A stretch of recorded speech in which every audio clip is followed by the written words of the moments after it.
Je peux faire de la pub moi aussi. Attends une minute. C'est. Voilà, on va se mettre comme ça. Voilà. Baruch Hashem, on fait ce qu'on peut avec ce qu'on a, c'est avec les moyens du bord. Bezrat Hashem. Alors, comme vous le remarquerez, en hiver, je suis plutôt en mode détendu. Parce que quand il pleut, le chapeau, il se mouille, c'est très lourd. D'accord? Bref, et que j'aime bien être en gilet, écharpe en hiver. De toute façon, un rabbin, c'est pas son chapeau, c'est pas sa veste, c'est pas ça qui le définit, normalement. Comme une personne, c'est pas ça qui le définit. Bezrat Hashem, t'as plus de vues chez toi que chez moi, t'as vu ou pas? Bien, alors, Prévenu moi. ah, toi, t'as prévenu. Alors, bon, Bezrat Hashem, qu'est-ce qu'on voit? On va voir ensemble avec l'aide de Dieu pour la Hatzlacha de Alon. Bezrat Hashem, Alon Journaux. T'as balancé. Bezrat Hashem qui demain rentre à l'armée, que Dieu le protège en bonne santé jusqu'à 120 ans. Avec l'aide de Dieu, on voit en réalité que on va faire un petit cours qui va beaucoup t'aider quand tu seras à l'armée. Il va falloir que tu t'en souviennes quand tu seras à l'armée. Oui, Bezrat Hashem. Donc qu'est-ce qu'on voit? On voit justement que dans le langage talmudique, le langage biblique, on nous fait une différence entre le Yehudi et le Israéli. Dans la Gemara, dans Bava Batra principalement, on nous dit il y a le Israéli, il y a le Yehudi. Dans la Gemara, dans Bava Batra, on va nous dire que le Israéli, il a un niveau supérieur au Yehudi. Maintenant, de quoi on nous parle dans le Talmud? On ne nous parle pas de personnes qui ont un passeport israélien ou une nationalité israélienne. D'accord? On parle tout simplement du fait qu'il y a une différence entre celui qui se fait l'appeler Yehudi sur le nom de Yehuda et celui qui se fait l'appeler Israéli au nom de Yaakov Avinu. On le sait tous, Yaakov Avinu, son deuxième prénom que lui a donné l'ange de Esav, c'est Israël. Voilà, Baruch Hashem. Donc, on voit en réalité... Une pour toi, une pour moi. Ça suffit. Alors, ça va pas, non? Alors, qu'est-ce qu'on voit? Tu vas pas me fumer là, à côté de moi longtemps, là. Dis-moi, fume tout seul. Va là-bas avec tes poumons. Attends. Bezrat Hashem, qu'est-ce qu'on voit? On voit justement, oui, je suis un rabbin très détendu. C'est pas de ma faute, on est tunisien, on a besoin de rabbins détendus. Tiens, viens leur dire coucou. Freddy, dis coucou. Coucou. Voilà, allez, T'as coucou. amené 10 personnes de plus. Voilà, Baruch Hashem. Donc, on voit en réalité, justement, donc, ce qu'on est en train de vous dire, c'est justement qu'à partir du moment où on nous fait une différence entre le Yehudi et le Israéli. C'est quoi le Yehudi, c'est quoi le Israéli? Yehudi, il a appelé au nom de Yehuda. Israéli, il a appelé au nom de Yaakov. L'Agmara nous dit que l'Israéli a un niveau supérieur au Yehudi. Maintenant, c'est quoi exactement? L'Agmara nous dit, le Israéli passe son temps à parler en hébreu, il passe son temps à étudier la Torah, et il passe son temps à voir Dieu dans tout ce qu'il fait, partout. Ouais. Voilà. Maintenant, c'est assez intéressant. Et on voit dans l'Ikouté Moharan, dans le premier chapitre, la première Torah, la Torah Aleph, du l'Ikouté Moharan, il développe la chose, d'accord? Il dit « Heureux soient ceux qui vont en toute simplicité sur le chemin de Dieu », d'accord? Et en réalité, et qui écoutent la voix de Dieu et de sa Torah. Ça veut dire quoi en réalité? En réalité, il nous rapporte là-bas que le fait qu'on étudie la Torah et le fait qu'on fasse des prières, des brachot, c'est ce qui crée la grâce dans le ciel sur le klal Israël. Dieu nous prend en grâce, d'accord, à ses yeux, et il décide tout simplement de nous accorder nos demandes. D'accord? Maintenant, nos demandes, c'est pas une Ferrari et les vacances, je sais pas où. Nos demandes, c'est de réussir nos vies de famille, de réussir l'éducation de nos enfants, de réussir à être épanoui personnellement, d'accord? À tous les niveaux, que ce soit au niveau matériel, mais au niveau aussi et surtout spirituel, les enfants. Ne pas oublier d'où on vient et qui on est. On est quand même le Ham Israël. Donc maintenant, par rapport à cela, qu'est-ce qu'on dit? Quand on a tout ça, c'est magnifique. Mais le problème qu'il y a, c'est quoi? C'est comme il est rapporté, le fait que nous, les Bnei Israël, on ne soit pas toujours au top dans notre façon de faire Torah Mitzvot, cette grâce qui est sur nous, elle est passée parmi les nations. Et le seul moyen qu'on a de récupérer, d'accord, le mode beau gosse, Baruch Hashem, chez du Ham Israël, moi je sais, je parle très jeune, c'est pas une faute, j'ai grandi à Sarcelles. Oui. Donc qu'est-ce qu'on voit? Je ne vais pas me refaire, en plus je suis tunisien. Il faut bien un peu les rabbins détendus, non? C'est bien. Sarcelles, tunisien. Voilà. C'est des bonnes réputations, tout ça. Alors maintenant, qu'est-ce qu'on voit par rapport à ça? Qu'est-ce que tu as dit? Sarcelles, c'est la petite capitale de Tunisie. Voilà. Alors, tu diras ça aux Marocains là-bas, hein, ou aux Algériens, parce qu'ils ont un petit office, les Tunisiens. Maintenant, qu'est-ce qu'on voit à Baruch Hashem par rapport à cela, justement? On voit justement que... Qu'est-ce qu'on est en train de te dire? On est en train de te dire tout simplement que la grâce, pour que tu la récupères, il faut que tu sois au-delà du niveau du Yehudi, il faut que tu sois un Israélite. Ça nous aide? Ça ne nous aide pas vraiment. Et en réalité, qu'est-ce qu'on dit? C'est quoi le Israélite? C'est celui qui voit le Sechel en toute chose. C'est quoi le Sechel? C'est le Da'at. C'est celui qui arrive à s'unir à Dieu dans tout ce qu'il fait. Comment on sait que le Da'at, c'est l'union? On voit dans la Torah, on dit Etz Adat Tov Vara, l'arbre du savoir, l'arbre de la connaissance du bien et du mal. C'est comme ça qu'on le traduit, d'accord, littéralement. Mais en réalité, c'est l'arbre de l'union du bien et du mal. Comme il est rapporté, Adam et Ève, lorsqu'ils ont été créés, ils n'avaient pas de mauvais penchant. Le mal était extérieur à eux. En mangeant, en goûtant aux fruits interdits, ils ont rentré en eux le mauvais penchant. Le Yetzer Hara, il est rentré en eux. Donc ils ont fait le lien entre eux, qui ne connaissaient pas, qui n'avaient pas de notion de mal. Le mal pouvait exister extérieurement à eux. Ils l'ont rentré en eux. Donc c'est l'arbre de l'union, du bien et du mal, cet arbre-là. Parce qu'en mangeant de ce fruit-là, ils ont uni le bien et le mal. Donc qu'est-ce qu'on va arrêter? Que l'union, c'est exactement ça. Et on voit Avraham, Avraham Yada et Sarah. Et Avraham a connu Sarah, Venola d'Yitzhak. Yitzhak, il est venu au monde. On dit quoi? Dès qu'il a connu, il est venu au monde. Il dit non. Avraham s'est uni à Sarah. Il est venu au monde. Donc le Da'at, ça veut dire union. C'est en français, pour bien comprendre une notion. Il y a connaître une personne et il y a savoir une personne. Ça se dit. Je sais cette personne. Savoir quelqu'un, c'est pas connaître la personne. Connaître la personne, on la connaît de faciès. On se connaît, on s'est déjà croisé, on se connaît physiquement, enchanté. Savoir quelqu'un, c'est de le connaître sur le bout des doigts. D'accord? Donc forcément, quand je sais quelqu'un, cela veut dire que ma relation est plus intime avec une personne que je sais qu'avec une personne que je connais simplement. Ouais. Donc c'est la même chose. Donc on voit que c'est pour ça que, en bon français, l'union de la Torah a été traduite par savoir. Savoir, c'est être uni comme c'est pas possible, comme être vraiment en véritable symbiose. Donc le but de la Torah, c'est d'arriver d'être en symbiose avec notre Créateur, avec Dieu. Donc pour cela, il faut qu'on arrive à voir en toute chose Dieu. Il y a un bamba à table, il y a des olives là. Vous avez fait un peu le truc là, d'accord? Il faut arriver à voir Dieu dans cette table, dans tout ce qui se passe autour de nous. C'est un peu compliqué, non? Non? Un peu compliqué. Alors comment on fait pour y arriver, tout simplement? On te dit justement, pour bien arriver à comprendre, il y a un enseignement qui est très simple. Bezrat Hashem. Donc voilà, comme je disais, à chaque fois, ceux qui me voient en live, ils trouvent le moyen de m'appeler parce qu'ils pensent qu'ils vont m'attraper. Voilà. Non, moi je suis comme un Pokémon. Vous ne m'attraperez pas. Alors maintenant, qu'est-ce qu'on voit? On voit tout simplement... C'est qui s'y a? Qui s'y a? Alors qu'est-ce qu'on va... On va faire une application, Rabbinou Pokémon. Alors maintenant, qu'est-ce qu'on va par rapport à ça, justement? On voit justement qu'il y a une chose ici qui est très, très, très, très importante. Très importante. On te dit comment tu arrives à voir Dieu en toute chose. Tu peux le dire, ok? Ça veut dire quoi? T'as pété un câble? C'est-à-dire, oh, Dieu, il est là, il est parmi nous, mes frères, ah là là, regardez, vous sentez aujourd'hui comment ça se passe? Le temps, la température, c'est extraordinaire. C'est ça qu'il faut faire. C'est bien si on arrive à le faire. Mais c'est pas exactement ça. C'est beaucoup plus terre à terre. D'accord? C'est tout quoi en réalité? C'est pas devenir schizophrène et dire je vois Dieu. Non, attention, hein, c'est pas ça le but. Le but, c'est de se dire, et pour bien comprendre cela, il y a une Gemara extraordinaire, on nous rapporte un débat, d'accord, entre les maîtres, pour savoir qui est le plus grand, entre Rabbi Yochanan Ish Gamzu et Rabbi Akiva. Tu la connais l'histoire? Non. Bon. Rabbi Yochanan Ish Gamzu, on reprend. On nous rapporte l'histoire de Rabbi Akiva. Rabbi Yochanan Ish Gamzu, d'accord? Rabbi Yochanan, lui, tout simplement, lui, on dit Ish Gamzu, pourquoi? Parce que tout, il disait Gamzu les Tova. Même ce malheur qui m'arrive, même ce malheur-là, même cette épreuve-là, elle est pour le bien. Gamzu les Tova. D'accord? C'est ce qu'il dit. Et Rabbi Akiva, lui, dit Akol les Tova, tout est pour le bien. Quel enseignement on nous rapporte avec Rabbi Yochanan? Écoutez bien, l'enseignement de Rabbi Yochanan, c'est le suivant. On nous dit que Rabbi Yochanan, il avait 13 fils. Ces 13 fils sont tous morts dans des circonstances non naturelles. Des accidents, des meurtres.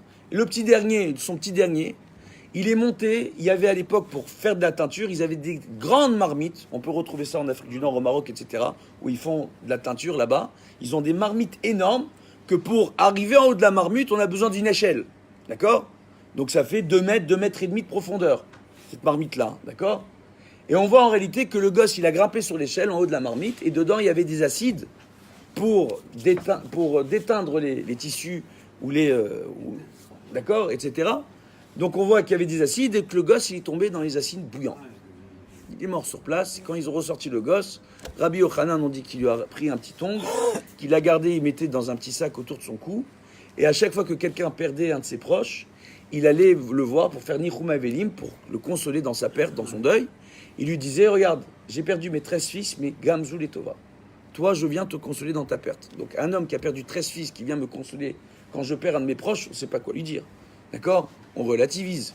Si toi, tu perds quelqu'un qui a vécu jusqu'à 120 ans et qui a vécu une belle vie, qui a un homme qui vient te voir et qui te dit, moi j'ai perdu mes 13 fils, tu te dis, bon, voilà. Moi, je coupé, donc tu as expliqué comment il a perdu les 13 fils. J'ai expliqué Le dernier, déjà le dernier. D'accord? Les autres, une autre fois si tu veux. Maintenant, je vais voir. Il adore le détail. Regarde, il adore le détail. Il adore. C'est important, ça. Hein, il est bon ou pas? À lui tout seul, c'est une animation. Regarde. Quand il est là, Attends, mais- on va le laisser, il va parler tout seul. On peut et on n'est pas tout seul. Il y a des gens qui regardent sur Internet. Alors, dis bonjour. Alors, qu'est-ce qu'on voit par rapport à ça? On voit tout simplement une chose qui est extraordinaire. On voit, Baruch Hashem, qu'à partir du moment où on voit que il y a Rabbi Yochanan, il lui est arrivé ça. Rabbi Akiva, on rapporte quoi? Rabbi Akiva, il se baladait un jour avec ses élèves. Il voit le cadavre d'une vache, d'accord, putrifide. Donc ça pue comme c'est pas possible, parce que dans putrifide, il y a pu. Bon, c'est mes jeux de mots à moi, c'est des jeux de mots de vieux maintenant. Alors maintenant, qu'est-ce qu'on voit? On voit tout simplement, là on se rend compte que je fais pas mon âge, que je suis vraiment vieux, que j'ai des vieux. Non, c'est tout. Alors maintenant, par rapport à ça, on voit quoi? On voit justement que Rabbi Akiva, donc il voit ce cadavre de vache, il dit à ses élèves, regardez la blancheur de ses dents comme c'est beau. C'est-à-dire, il y a un cadavre d'une vache, ça pue, tous les élèves ils sont dégoûtés, il y a des mouches qui volent, etc. D'accord? Et lui il trouve que les dents de la vache, elles sont belles. Oui ou non? On compare les deux enseignements. L'histoire de Rabbi Yochanan qui a perdu ses 13 fils, et on dit Ish Gamzou, il dit Gamzou les Tova. Et on compare Rabbi Akiva qui se promène dans un champ, il voit une vache, il voit des dents blanches de la vache, le cadavre, il dit ah, comme elles sont belles, la blancheur des dents. On va dire que c'est qui le plus grand entre les deux? Quand la Gemara nous présente les deux personnages avec ces deux histoires en parallèle, on va tous être tentés de penser que le plus grand des deux c'est Rabbi Yochanan. Rabbi Yochanan. Mais il faut Oui ou non? comprendre déjà la nuance entre les deux. Attends, viens. T'as compris le piège. Alors maintenant, qu'est-ce qu'on voit? On voit tout simplement, Baruch Hashem, qu'en réalité, la Gemara fait en sorte que n'importe quelle personne qui lit cet enseignement va se dire, mais le plus grand des deux, c'est quoi? Il n'y a même pas de débat, c'est Rabbi Yochanan. Et pourtant, on te dit que le plus grand des deux, c'est Rabbi Akiva. Pourquoi? Parce que la nuance, elle est dans les petites choses. Je vais vous expliquer comment. Bien qu'on ne peut pas comparer la mort de 13 fils avec les dents d'une vache. Donc ça paraît surréaliste, mais en réalité, qu'est-ce qu'on dit? On dit qu'en réalité, pour Rabbi Akiva, quand Rabbi Yochanan a perdu ses 13 fils, pour lui, il n'y avait pas de mal, tout est pour le bien. C'est un niveau. C'est un niveau. Quand tu te dis, Akol les Tova, c'est-à-dire que tu vois même pas le mal, il n'y a pas de mal. Il y a quelqu'un, il te doit de l'argent, il t'a pas payé. Pour Rabbi Yochanan, il va dire, même ça, c'est pas grave, c'est une épreuve, mais c'est pour le bien. Rabbi Akiva il dit non, c'est pour ton bien qu'il t'a pas encore payé. C'est très très bien qu'il t'a pas payé, mais tu dois être content. Mais je dois payer, j'ai des dettes, etc. Non, mais c'est très très bien qu'il t'a pas encore payé. Ça c'est Rabbi Akiva, c'est son niveau à lui. D'accord? Ça peut paraître hallucinant, mais c'est quoi en réalité? Essayez de comprendre. Quelqu'un qui est malade. Moi j'ai eu malheureusement la mauvaise maladie. Il y a ça quelques années. J'ai eu le mérite de guérir. C'est pour ça que j'aime pas trop qu'on fume à côté de moi. J'ai arrêté. Voilà. Donc, qu'est-ce qu'on voit? On voit tout simplement. Alors, non, je rigole. Toi, t'es loin. Alors, mettons. Alors, quelle bande de blatas. Voilà, un cours avec des Tunisiens. Regardez ce qui se passe. Alors maintenant, qu'est-ce qu'on voit? Voilà pourquoi je préfère donner des cours aux Marocains. Voilà, messieurs les Marocains. Alors, oui, mais bah, lui, c'est une exception qui fait la règle. Alors, ils sont pas tous comme lui. Alors maintenant, heureusement. Qu'est-ce qu'on voit par rapport à ça, justement? On voit justement, on est entre amis, on se connaît depuis longtemps, c'est pour ça que je me permets. Hein. N'allez pas croire que le rabbin, c'est un sauvage. Alors maintenant, un petit peu. Alors, on voit justement que, essayez d'imaginer, moi j'ai eu la mauvaise maladie, essayez d'imaginer, sur le lit d'hôpital, en train de faire une chimiothérapie, je me dis à Kol et Tova. Ma femme, mes enfants à la maison, et moi à l'hôpital, en train de faire la chimio, et je me dis à Kol et Tova. Tout est pour le bien. C'est un niveau. Et bien pourtant, c'est ce que j'ai pensé. Et j'ai dit à Dieu, regarde, c'est une épreuve, c'est pour me faire prendre conscience du malheur des autres. Sors-moi de cette galère et je m'occuperai de ceux dont personne ne s'occupe. Je Je suis sorti de cette galère et je m'occupe de 14 foyers où je ne suis pas salarié pour le faire. Toi, tu le sais. Où il y a 3000 gamins, d'accord, qui ont besoin de nous. Ils n'ont personne d'autre que nous. L'État, il donne le petit coup de main qu'il peut, mais il manque tout le temps, Baruch Hashem. Et on les aide, Baruch Hashem. Et il y a 14 foyers, 3000 enfants. Dieu bénisse. Et depuis, Baruch Hashem. Oui, et mis à part ça, sans compter tous ceux qu'on essaie d'aider au passage, qui ont toujours des galères, Dieu bénisse, parce que ce monde n'est fait, l'Agmara nous dit que ce monde ressemble à un couloir, jonché d'épreuves. Et c'est à nous d'arriver à traverser toutes ces épreuves, à les surmonter, pour nous élever à travers les épreuves, au niveau de notre matérialité et au niveau de notre spiritualité. Ouais, c'est simple. Donc le fait de l'avoir pensé, Baruch Hashem, peut-être que c'est grâce à cela que j'ai eu le mérite de la réfoua chez les mains. Moi, j'aime à le penser comme ça. Les autres, ils vont dire peut-être que c'est grâce aux médecins. Le problème qu'il y a, c'est que tous les médecins qui sont occupés de moi, il y en avait qui n'étaient pas religieux, ils ont fait teshuva, ceux qui étaient juifs. Et il y en avait qui n'étaient pas juifs, il y en a qui se... ils aiment m'appeler pendant que je suis en live. Tu te rends compte ou pas? Donc, on voit juste simplement, qu'est-ce qu'on voit justement? On va reprendre. Justement, par rapport à tout ce qu'on est en train d'expliquer, c'est que pour les médecins, mon épreuve, c'est pas bien de raconter, mais de ses propres épreuves, mais pour vous faire une idée, c'était pas normal ma façon de guérir par rapport à la situation, au développement de la maladie et au traitement qu'ils m'ont donné. Baruch Hashem, ishtabar shemo lahad. Ça veut dire quand tu as l'aïmouna, c'est-à-dire l'aïmouna, elle commence, d'accord, là où ta réflexion elle s'arrête. Il y a beaucoup de lois aujourd'hui que beaucoup de gens n'arrivent pas à comprendre. Les différences entre les hommes et les femmes, dans le guet, dans l'histoire de la sota. Pourquoi une femme qui est mariée et qui trompe son mari avec un autre homme, elle va être systématiquement interdite à son mari, et si elle a un enfant, l'enfant est déclaré adultérin. Alors qu'un homme qui est marié avec sa femme et qui va la tromper avec une autre femme qui n'est pas mariée, il n'est pas interdit à sa femme, le bonhomme, et s'il a un enfant, l'enfant il n'est pas déclaré adultérin.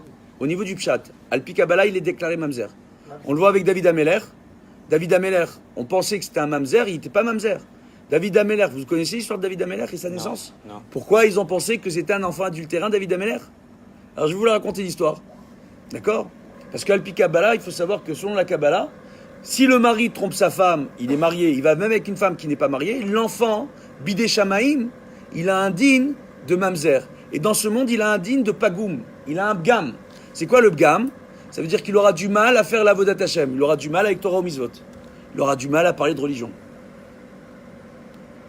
Et pourquoi avant c'était permis d'avoir plusieurs femmes? De quoi? Non, c'est pas permis d'avoir. Non, attendez, les enfants, venez, arrêtez votre délire aujourd'hui, quoi qu'il arrive, attendez, quoi qu'il arrive, aujourd'hui, il est interdit d'avoir plusieurs femmes, point, d'accord? Et l'époque où il était autorisé d'avoir plusieurs femmes, ils se sont rendus compte que c'était une galère, ils ont interdit le truc. Attends, alors venez, je vous raconte l'histoire de David Ameller, écoutez bien. David Ameller, c'est quoi l'histoire? David Ameller, son père, c'est Ishaï, d'accord? Déjà, Ishaï, d'où il sort? Ishaï, il sort de l'histoire de Yehuda et Tamar. Vous connaissez l'histoire de Yehuda et Tamar? Ouais. Tamar, elle épouse le premier fils. Il veut pas qu'elle tombe enceinte. Il faute, il meurt. Deuxième fils, il veut pas qu'elle tombe enceinte. Il faute, il meurt. Yehuda, il dit c'est une sorcière. Et le troisième, il est trop jeune. Il dit le troisième, je lui donnerai pas. Maintenant, Al-Pi Halacha, c'était à Yehuda de prendre Tamar pour épouse et de lui donner un enfant. Tamar, elle le savait. Il y a eu toute une histoire qui a fait que, miraculeusement, on sait pas comment, un tzaddik comme Yehuda, il a jamais vu sa belle-fille parce qu'elle se cachait toujours dans la cuisine ou qu'elle était tout le temps couverte. Il faut savoir, dans l'Uridère, on rapporte que les femmes à l'époque, d'accord, elles se couvraient le visage. D'ailleurs, que les musulmans, ce qu'ils ont appris de couvrir les femmes comme ils le couvrent aujourd'hui, d'accord, entre guillemets, d'accord, ils l'ont appris de la halakha, ce que les juifs avaient pour coutume de faire. D'accord, ça paraît fou. Et nous, on a abandonné ce type de vestimentation. D'accord, aujourd'hui pour les femmes. Et je peux vestimentaire, voilà. Vestimentation, c'est un barbarisme, mais c'est pas grave. Allez, on continue. Mais je peux, les rabbins, on se permet, on parle franc-breu. Alors maintenant, eh oui. Alors, oui, on va continuer. Ça, je vais laisser avec cette idée. Donc, on peut, reste avec nous. On va en réalité, Ishtabar chez Molad, par rapport à tout ce qu'on est en train d'expliquer, qu'à partir du moment où on a, tout simplement, on voit David Ameller donc, d'accord, donc Yehuda et Tamar, on voit l'histoire. Yehuda reconnaît devant tout le monde, qu'il a fauté. Il est en train de dire à tout le monde, ma belle-fille, j'ai jamais vu son visage, D'accord. Au moment où elle est sur le bûcher, ils veulent la brûler parce qu'ils se rendent compte qu'elle est tombée enceinte. Qu'une femme, regardez comment c'est dur, elle est veuve 2 fois. Quand elle n'a pas d'enfant, elle doit, pour être libérée de son veuvage, entre guillemets, elle doit soit être prise en épousailles par un homme de la famille, ce qu'on appelle le hiboum, soit il n'y a aucun homme qui est disposé, ils lui font khalitsa. Yehuda, il a fauté. Ni ils ont fait le hiboum, ni ils ont fait khalitsa.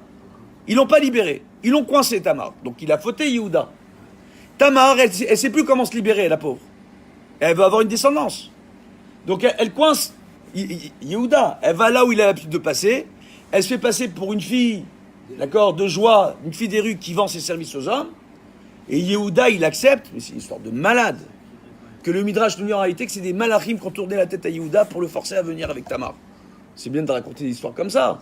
Mais quand même, à la fin, il finit par dire à tout le monde, elle a fait le tapin, excusez-moi d'être aussi cru que ça, je suis parti avec elle pensant qu'elle faisait le tapin, mais en réalité c'est ma belle-fille, je la connaissais pas, et maintenant c'est moi le père de l'enfant, donc il n'y a aucun problème, parce que c'est comme si je lui ai fait le hiboum. Donc c'est bon, on la tue pas. C'est ça qui fait Yehuda. Il est en train devant chef de tribu, fils de Yaakov, devant tous les gens dont il est le roi, parce que c'est un roi, le chef de la tribu, c'est le roi de la tribu, Yehuda. Oui ou non? Et Yaakov, quel bracha il lui a fait Yehuda? Il lui a donné la malchoute, la royauté dans le sein du clan d'Israël. Vous voyez, les plus grands rois d'Israël, Shlomo, David, etc. C'est quelle tribu? La tribu d'Yehuda. La famille Ishaï, c'est quoi? C'est la tribu d'Yehuda. Je sais pas pourquoi je parle de la famille Ishaï. Mais bref. Donc, on voit en réalité... Moi, je l'aime bien, cette famille. La Ishaï, j'aime bien. Je sais pas pourquoi. Oui, mais... Voilà. Alors... C'est que je suis à moitié journaux. Hein. Alors, qu'est-ce qu'on voit tout simplement?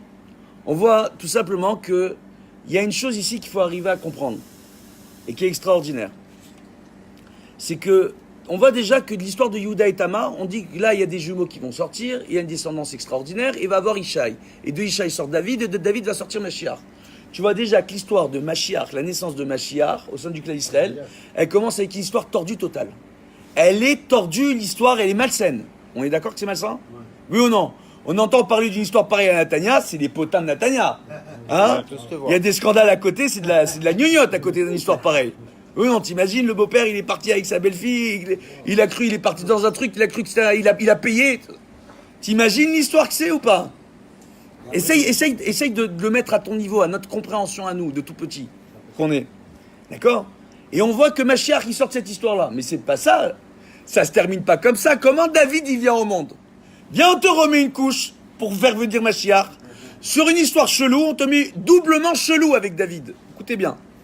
Ishaï, on rapporte que c'est un des hommes qui n'a jamais fauté dans sa vie. C'est quand même fou. Un homme qui n'a jamais fauté, ça n'existe pas. C'est-à-dire, personnellement, dans notre génération, je pense pas que ça existe. Il n'a jamais eu la moindre mauvaise pensée. Il a jamais... Non, à ce qui paraît, il n'aurait jamais fauté, le mec. Attends, mais écoute bien l'histoire, parce que là, on ne comprend rien. En réalité, qu'est-ce qu'on voit? On voit en réalité, il y a ici une histoire bizarre. Ishaï, il avait sa servante qui était jeune. D'accord? Il voulait avoir d'autres enfants. Oui? Et il voulait plus avec sa femme. Étant à leur époque, ils avaient le droit de prendre plusieurs épouses. D'accord? Mais il voulait pas faire de peine à sa femme. Et sa femme, elle voit le manège. Qu'est-ce qu'elle fait, sa femme? Elle dit à la servante, à partir de maintenant, tu vas dormir dans ma chambre, parce que il sort. Et moi, je dors dans ta chambre. Oui, à l'époque, ils vivaient dans des grandes maisons. Ils avaient beaucoup d'enfants, des servantes, etc. Donc la femme, elle avait sa chambre, le mari, il avait sa chambre, etc. Ok? Donc, elle disait, maintenant, on échange de chambre. Et un beau soir, Ishaï, il se dit, bon, allez, ma femme, Dieu bénisse pour elle, elle m'a donné des beaux enfants, mais elle ne peut plus donner d'enfants, entre guillemets, hein, d'accord? Ça y est, elle est moins jeune, moins fraîche, comme beaucoup peuvent penser, malheureusement. C'est dur comment je suis en train de parler, mais j'essaie d'adapter le truc. D'accord? Je vais faire un tour chez la Et viens, je vais voir la servante, la petite jeune, là, elle est sympathique. Ils rentrent dans la chambre, à l'époque, ils n'ont pas d'électricité, ils n'ont rien, hein, d'accord? Donc ils sont dans le noir total. Donc il va avec la servante, mais la servante en réalité c'est sa femme. Et sa femme roule à Bassassa, elle tombe enceinte ce soir-là. Maintenant, elle lui cache la grossesse. On pose la question, hier on m'a posé la question, comment elle cache la grossesse? Il faut savoir qu'on rapporte que Rabbi Yochanan, beaucoup de gens quand ils le voyaient de dos, ils pensaient que c'était une femme. Parce qu'à l'époque, les femmes étaient assez rondes. D'accord? C'était comme ça qu'ils aimaient les femmes. D'accord? Comme une époque en Turquie, ils aimaient les femmes moustachues. Je rigole pas. D'accord? Je rigole pas du tout. C'est pas une blague. D'accord? Alors, non, je rigole pas, mais je rigole pas. Ne rigole pas, moi, si vous le regardez. Alors maintenant, les Turcs, alors maintenant on vous aime. Alors nous on aime tout le monde. Donc qu'est-ce qu'on voit par rapport à ça? Aujourd'hui, ils sont plus comme ça les Turcs, hein. Ça leur est passé. Alors, c'est une époque. Mais toi, qu'est-ce qu'on voit tout simplement? On voit une chose ici qui est assez extraordinaire. C'est que Isha, il rentre dans la chambre. Il pense que c'est la servante. D'accord? En réalité, c'est sa femme. Sa femme lui cache la grossesse. David vient au monde. Elle fait croire que David, c'est le fils de la servante maintenant. Pourquoi? Pour voir si finalement, est-ce qu'il va la quitter pour la servante? Ishaï, il la quitte pas pour la servante. Non seulement ça, mais il estime qu'il a fauté. Alors que Alpi Alacha. Non, parce qu'il a qu'à écapper.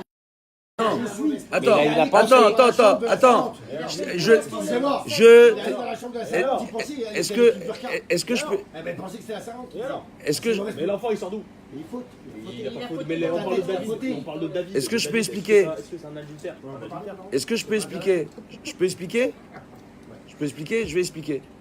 Pourquoi tout simplement, d'accord? Dans la chambre de... Dans la chambre de... Non, dans la chambre...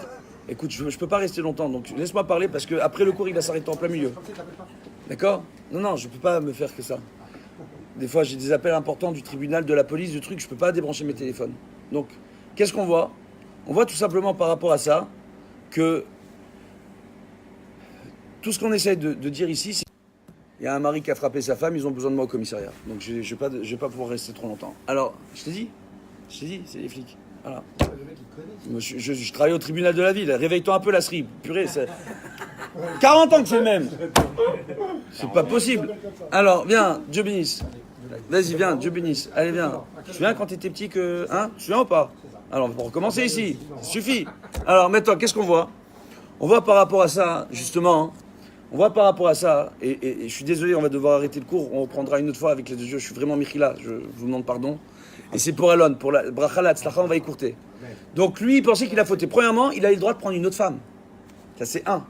D'accord? À l'époque, le fait de prendre une femme, si un homme avait pour Kavana de prendre une femme, il suffisait d'aller avec elle, de s'unir avec elle, mais dans un esprit cachère. Pas pour un soir, pour la vie. D'accord? Donc, lui, dans sa tête, il n'a pas fauté normalement. Il voulait prendre la servante pour épouse. Il voulait prendre une deuxième épouse. D'accord? Ça, c'est premièrement. Mais après, il ne voulait pas faire de peine à sa première épouse. Donc, il n'est pas resté avec la servante. Il estimait que David Améler, donc, était le fruit d'un désir charnel uniquement. Et de ce fait, Alpi Kabbalah, il était mamzer. Mais Alpi Pshat, il n'était pas mamzer. Qu'est-ce qu'il a fait, lui, parce qu'il a eu honte? Il l'a envoyé dans les champs la nuit pour garder les troupeaux en espérant que les lions, que les ours, que les loups, ils viennent et le mangent. Et les ours, ils venaient avec leurs bébés. Ils leur mettaient des tannés, David. Et les lions, ils venaient avec leurs bébés. Ils leur mettaient des tannés, des vies croquettes. D'où ils veulent? Des vies croquettes. Ils mangent des croquettes. C'est quoi l'histoire de Davy Croquette qui bat l'ours? C'est David Améler qui s'inspire, l'histoire. David. Attends, viens. Qu'est-ce qu'on voit? Hein, Davy Croquette, on a tout ce qu'il fait quand on était petit. Ça ne nous rajeunit pas, hein. Davy Croquette. Oui, non, alors viens, continue. Mais ça, c'est, les jeunes, ils vont rien comprendre. Tu ne comprends rien, là, Alon. Alors viens, continue. Mais c'est très comme ça, tu vois, c'est une Torah vivante. On voit Baruch Hashem. Je sais que quand les gens me regardent, ils ne savent pas s'ils regardent un type qui ressemble à Carlos, qui parle comme Gad Elmaleh, qui dit qu'il est rabbin. Tu vois ou pas? D'ailleurs, Gad, si tu nous regardes, j'aimerais bien donner un cours avec toi. Alors maintenant, Bezrat Hashem, on voit par rapport à tout ce qu'on est en train de dire, on voit par rapport à ça justement une chose qui est assez importante ici. C'est que lui, il a pensé ça, il a pensé qu'il a fauté. Donc David, il a mis de côté en espérant qu'il se fasse dévorer pour cacher sa faute. Une faute à Alpi Kabbalah maintenant les enfants, hein. Il n'a pas fauté. Hein. Vous voyez ou pas? Donc vous voyez comment c'est compliqué? Et de David va sortir Mashiach. Et quand David va vaincre Goliath, elle va finir Nitzevet par avouer à son mari que c'est son fils. Oh! Et que quand Shmuel va venir pour choisir dans la maison de Ishaï le futur roi d'Israël, il va oindre David, il va dire mais lui c'est mon fils de la servante. Il dit non, c'est ton fils de Nitzevet Bat Adaël. Nitzevet, celle qui est stable, Bat Adaël, la fille de celui qui arrive jusqu'à Dieu. Adaël, c'était le grand juge de la génération. D'accord? Donc c'est pas elle en réalité c'est la femme et c'est pas son véritable nom en réalité, hein. D'accord? Son nom n'est pas dans le Tanar, on le rapporte dans la Gemara. Et Nitzevet Bat Adaël, c'est la femme qui est stable et qui permet à l'autre d'arriver jusqu'à Dieu. Donc c'est elle qui a enfanté celui qui va donner Mashiach, David. D'accord? Écoutez bien. Écoutez bien comment c'est beau cette histoire. Maintenant, tout ce qu'on est en train de dire, c'est quoi? C'est que même David, quand il va venir, il vient d'un endroit bizarre. Rabbi Meir Baalanes, son grand-père, c'était Néron Kessar. C'était un général de l'armée de César, envoyé en Israël pour détruire le temple. Les Juifs étaient persécutés, il n'y avait personne qui avait envie à l'époque de se convertir. Le type, il voyait les enfants, comment ils parlaient, etc. Il a eu envie de se convertir, il s'est sauvé, il est parti dans les grottes pour se cacher des Romains. Et c'est le grand-père de Rabbi Meir Baalanes. Les plus grandes neshamot du clan Israël, elles arrivent par des chemins tortueux. Là où tu t'attends pas, qu'est-ce qu'on essaye de te dire dans ce message-là? Pourquoi cet enseignement-là? On essaye de te dire que si ces gens-là, ils sont arrivés dans des endroits aussi bizarres, avec des actes aussi, mais à la limite, monstrueux, crapuleux, et on voit Mashiach, il sort d'une histoire pareille, ça veut dire que toi, quand tu penses que t'es pas capable de faire tes chouvas parce que t'es pas au top, mais Baba, t'es un rigolo, t'as vu d'où il sort Mashiach?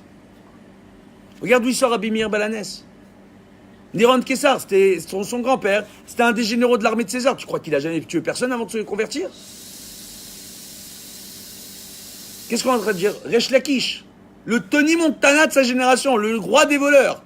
Ali Baba et les 40 voleurs, ils sont inspirés de la Resh Lakish, les mecs. Vous comprenez ce que je suis en train de vous dire ou pas? Rabbi Shimon ben Lakish, il croise Rabbi Yochanan, il fait teshuva, le parrain de la mafia. C'est quand même fou. Resh Lakish. Oui ou non? Et lui, il fait teshuva. Donc nous, on est qui pour dire qu'on ne peut pas faire teshuva? On est qui à notre niveau pour dire qu'on ne peut pas être religieux? Qu'on ne peut pas faire Torah Mizot? C'est pas pour nous. On est foutus, c'est pas pour nous. Mais jamais, Dieu, jamais il va accepter notre teshuva. Mais Dieu, moi, il m'a oublié, il m'a fait des galères dans ma vie, moi, Dieu. Mais Dieu, il t'a fait des galères ou c'est toi qui as fait des mauvais choix dans ta vie? À un moment donné, il faut te regarder en face du miroir. Tu fais bien des choix. Tu choisis les gens que tu fréquentes, tu choisis avec qui tu travailles, tu choisis avec qui tu parles, tu choisis avec qui tu t'assois. Tu choisis ce que tu fais dans ta vie, tu choisis ce que tu prends dans ta bouche, tu choisis ce que tu bois, ce que tu manges, tu choisis tout. Ce que tu respires, tu choisis tout. Par rapport à ça, qu'est-ce qu'on voit justement? Qu'est-ce qu'on voit justement? On voit tout simplement qu'à partir du moment où tu choisis, quand toi tu fais des mauvais choix, arrête de dire que c'est à cause de Dieu. C'est toi qui es en train de délirer. C'est toi qui t'es mis sur un mauvais chemin. C'est à cause de Tova. Oui, mais à col et Tova, parce que tu peux toujours rattraper l'histoire. Rattrape-la l'histoire. Arrête de tomber. Arrête. Moi, je connais des gens, ils me disent, attends, tu sais, moi, quand j'ai des problèmes, je me renferme, j'appelle plus, je suis dans une carapace. Mais on est dans une génération de tortues, les mecs, hein. Ils sont sur l'île des tortues, les mecs. Hein? C'est tortulant, l'histoire. Hein? Alors maintenant, non, c'est pas ninja, là, hein, c'est... les ninjas, au moins, ils sont roule. Ok?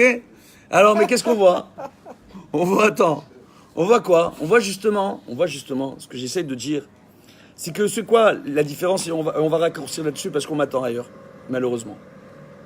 On voit la différence, c'est la suivante. C'est tout simplement le fait de comprendre que dans la paracha Vaïgash, la paracha de la semaine, Yaakov il fait une bracha différente à chacun de ses fils. Une bracha différente parce que chacun de ses enfants, il est béni par rapport à son potentiel. Et non pas par rapport... T'as vu ce réflexe, comment je l'ai rattrapé? Alors... Et non pas par rapport à leur qualité, mais par rapport à leurs défauts. Il savait que Zevouloun, il ne pourrait pas le faire s'asseoir à l'Yeshiva. Zevouloun, il a envie d'aller dans la mer et de voyager et de faire du business. Il lui fait la bracha, mon fils, tu vas avoir plein de bateaux et tu vas ramener plein, tu vas t'enrichir comme c'est pas possible et tu vas permettre à ton frère Issachar de s'asseoir et d'étudier parce qu'Issachar, il n'a pas envie de bosser, il n'est pas capable de bosser. Issachar, il a la tête dans les bouquins. T'imagines? Des fois, t'as des enfants, ils ont la tête dans les bouquins, ils ont la tête dans rien d'autre. Tu dis, comment il va faire? Et t'en as un autre, il a la tête que dans le business. Et le père, il a compris. Toi, t'es dans le business, alors toi, on va te lancer le business. Toi, tu vas t'asseoir, tu vas étudier, les deux, vous allez bosser ensemble. Oui ou non? C'est ce qu'il a fait. Il leur a fait une bracha chacun par rapport à leurs défauts, pas par rapport à leur qualité. De là, tu apprends quoi? Les enfants, tu vois, ton fils, il rentre à l'armée. Écoute-moi bien, quand tu vas être à l'armée, souviens-toi bien de ça. Le Yehudi, c'est quoi? Le Yehudi, c'est celui qui est modèle à émettre. Yehuda, devant tout le monde, il a dit, j'ai fauté. Je suis allé avec Tamar, j'ai déliré. Il y a le Midrash qui me dit les malachim, mais devant eux, il peut leur dire c'est des anges, c'est pas moi. Lui, il savait que c'était des anges. Lui, il a déliré. Il a dit j'ai déliré, j'ai fauté, mais c'est moi. Ne la touchez pas. Oui ou non? Un Yehudi, c'est quelqu'un qui est modèle à émettre. Tu te regardes en face d'un miroir, tu sais c'est quoi tes manques, tu sais dans quoi t'as déliré. Quand ton Mefaked, il va te dire t'as fauté, ne dis pas t'as pas fauté. Essaye de réfléchir et de voir c'est quoi le reproche qu'il est en train de te faire. Tu vas éviter plein d'embrouilles à l'armée. Fais-moi confiance. Tu comprends ce que je veux te dire? Voilà. Après, je t'expliquerai en hors ligne parce que je ne peux pas trop dire. Parce que... Voilà. Et on dimanche. Alors, voilà, tu m'as compris ou pas? Donc déjà, tu te remets en question. Alon, t'as compris, elle vous le dit. Ok. Maintenant, qu'est-ce qu'on voit? On voit tout simplement que, tu dois te remettre en question. Ça, Lioudi, les modèles à émettre. Quand tu te remets en question et tu te dis que tout est pour le bien, c'est-à-dire, moi j'ai ce défaut-là, mais c'est pour le bien. Oui ou non? Eh bien, tu commences à voir dans ton défaut la qualité divine dans ce truc-là. Et ce défaut, tu peux l'arranger pour en faire une qualité. J'essaye de vous expliquer. Je vais vous donner un exemple simple. Un exemple concret qui arrive souvent. Les femmes vont me comprendre mieux que les hommes quand elles vont regarder ce cours. D'accord? Et vous, mesdames, vous allez mieux comprendre que toute cette bande de jda. D'accord? On est d'accord? Bezrat Hashem. Écoutez bien. On voit tout simplement que quand une mère de famille elle a ses enfants le soir, qui doivent se doucher. Alors, ce serait magnifique quand on dit aux enfants, allez vous doucher, tu dis, oui maman. Venez manger, super maman. Pyjama, brossez-vous les dents. Ok maman, bonne nuit.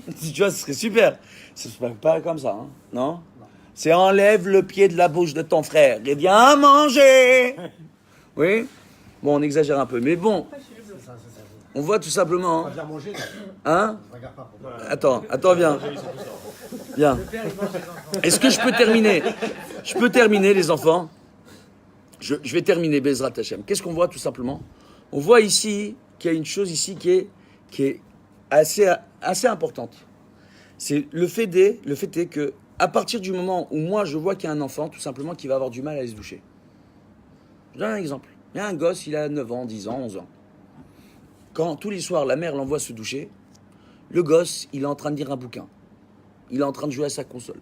Il est en train de regarder un truc à la télé. Il a tout le temps un truc en train de faire, mais en général, ce type d'enfant, c'est un enfant qui aime s'isoler, aller dans son coin seul, faire son truc tout seul. Et on lui dit, viens te doucher, il a du mal. Et une fois qu'il se douche, on le laisse dans la salle de bain, on lui dit, maintenant tu te déshabilles, t'es grand, tu vas te doucher. On revient une demi-heure plus tard, parce qu'on est occupé à la maison, il y a des autres gosses à gérer, il y a une maison à gérer, tu comprends pas? Oui? Il y a le neuf bientôt, le mari, il va rentrer. Si c'est pas comme il veut, tout comme il faut, alors là, oui? Qu'est-ce qui se passe? Alors, qu'est-ce qui se passe tout simplement? Le gosse, la mère, elle revient une demi-heure plus tard, elle le retrouve là où il était. Des fois, il fait des 100 pas dans la salle de bain. Il est en train de réfléchir. À quoi tu réfléchis? Je réfléchis à la partie de Mario Kart. Peut-être que si j'avais lancé les carottes au bon moment, ou les bananes, c'est les carottes ou les bananes, j'ai oublié. Les bananes. Donc, les bananes au bon moment, d'accord? Eh bien, peut-être que j'aurais terminé la course autrement. Il te tue, le gosse, oui? Essaye d'imaginer, d'accord?